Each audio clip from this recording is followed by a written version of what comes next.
Vous cherchez des réponses sur la chlordécone? Vous êtes au bon endroit? Ce web documentaire de 10 chapitres vous propose un état des lieux des recherches menées sur la pollution à la chlordécone et de l'accompagnement des professionnels et des autoconsommateurs pour réduire l'exposition de la population à la chlordécone. Ce que nous savons, la contamination à la chlordécone se fait exclusivement par l'alimentation et la boisson. Afin de garantir des denrées alimentaires saines à la population, les professionnels sont soumis à une réglementation européenne, communément appelée paquet hygiène. C'est dans ce cadre que la contamination à la chlordécone est traitée. Le paquet hygiène implique l'agriculteur dans la mise en place des bonnes pratiques ayant pour objectif de maîtriser les dangers et de mettre sur le marché des produits sûrs et sains. Les agriculteurs, les pêcheurs et en aval les professionnels de l'alimentation sont donc responsables de la qualité des denrées mises sur le marché.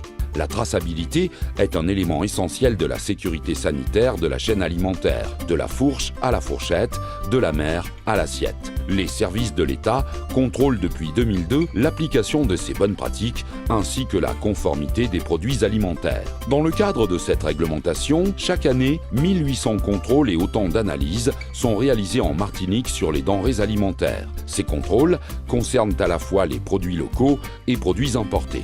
Pour les fruits et légumes, l'analyse du sol cultivé permet aux agriculteurs de sélectionner leur type de culture en fonction de l'état de contamination des parcelles. Aujourd'hui, les recommandations sanitaires concernant les cultures sensibles sont bien suivies par les producteurs. Le taux de conformité des végétaux contrôlés, à la production ou sur les lieux de vente, est proche de 100%. Pour les viandes et produits d'élevage, on estime à moins de 0,5% le risque de consommer une viande locale non conforme, grâce au dispositif de suivi des élevages et de contrôle à l'abattoir mis en place depuis 2010. Pour les élevages hors sol, nourris à base d'aliments importés, œufs, volailles, porcins, qui constituent la presque totalité de la production locale mise sur le marché, aucune contamination par la chlordécone n'est en fait possible.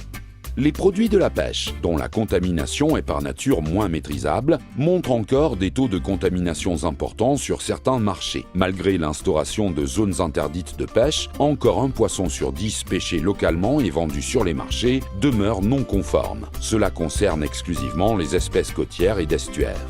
Donc, pour votre santé, restez attentifs à l'origine des produits que vous consommez et assurez-vous de leur provenance. Choisissez les étals de marché des filières professionnelles et certifiées. Si vous souhaitez pratiquer votre propre élevage ou cultiver vos légumes, renseignez-vous sur notre site web.